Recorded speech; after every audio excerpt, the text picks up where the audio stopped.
భగవన్ నామం చెయ్యాలయ్యా అంటే మన యొక్క పద్యాలలో, శ్లోకాలలో, నామాలలో ఒక విశేషమైనటువంటి శక్తిని మన పూర్వీకులు అట్లా నిబిడీకృతం చేశారు, లోపలికి తీసుకొచ్చి పెట్టేశారు, కావాల్సినంత శక్తిని పెట్టారు.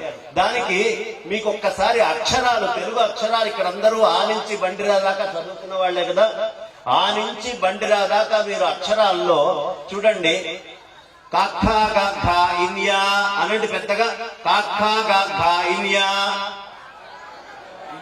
చూడండి. కావాలంటే లోపల కొండనాలిక దగ్గర గొంతులు వాడతారు ఈ అక్షరాలు చెప్పేటప్పుడు. కాఖా గాఖా ఇన్యా, చాఛా జాఛా ఇని. గొంతు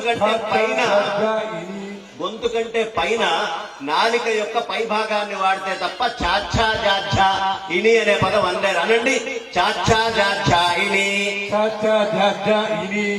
తర్వాత చూడండి మన వాళ్ళు ఎంత సైంటిఫిక్ గా తీసుకొని వచ్చి అక్షరాల్ని సమకూర్చి మనకు పెట్టారో.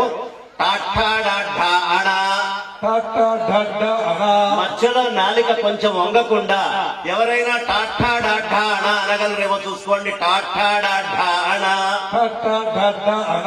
అనండి పెద్దగా, టాఠా డాఢా అణ అయిందా. తర్వాత ఇప్పుడు కొసనాలిక వాడకుండా అక్షరాలను ఎలా పేర్చారు చూడండి. ఒక క్రమ పద్ధతిలో మన నోట్లో అక్షరాలను పేర్చారు. దాంట్లో ఎంత శక్తి ఉందో చూడండి. తాత్తా దాత్తానా. ఈ నాలిక కొస వాడకుండా ఎవరైనా తాత్తా దాత్తానా అనండి చూస్తా. తాత్తా దాత్తానా అంటున్నారా? కొస వచ్చిందా? ఇప్పుడు పెదాలు వాడకుండా నేను అన్న పదాలను అనండి. పాపా బాబా. పెదవి వాడకుండా అనండి ఎవరైనా. పాపా బాబా అనలేరు.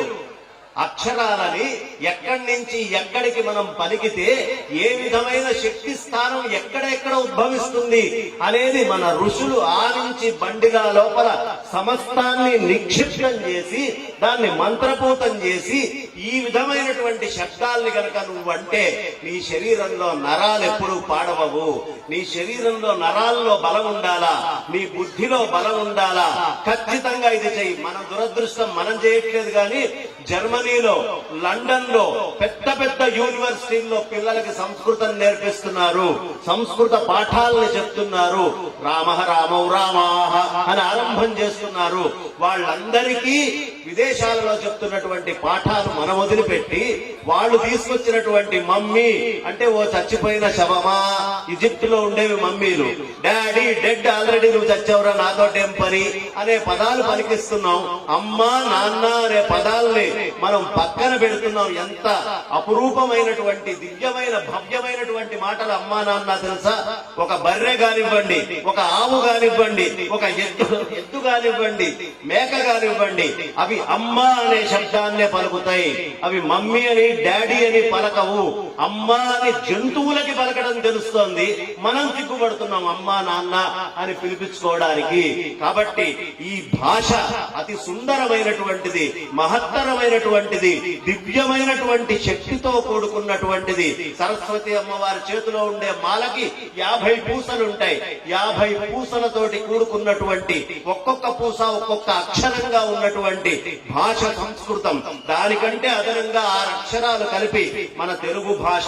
ప్రపంచంలోకెల్లా ఇంత గొప్ప భాష ఇంకొకటి లేదు. అన్ని భాషల్లోకి తెలుగు లెస్స అని చెప్తారు. అలాంటి సంస్కృతము తెలుగుకి వారసులమైన మనము దేనికి సిగ్గుపడాలండి? దేనికోసం సిగ్గుపడుతున్నాం మనం? ఒక్కసారి గట్టిగా గోవిందా గోవిందా గోవిందా ఈ నామాన్ని మనం ఆగకుండా భగవన్నామాన్ని పలుకుతూనే ఉండాలి.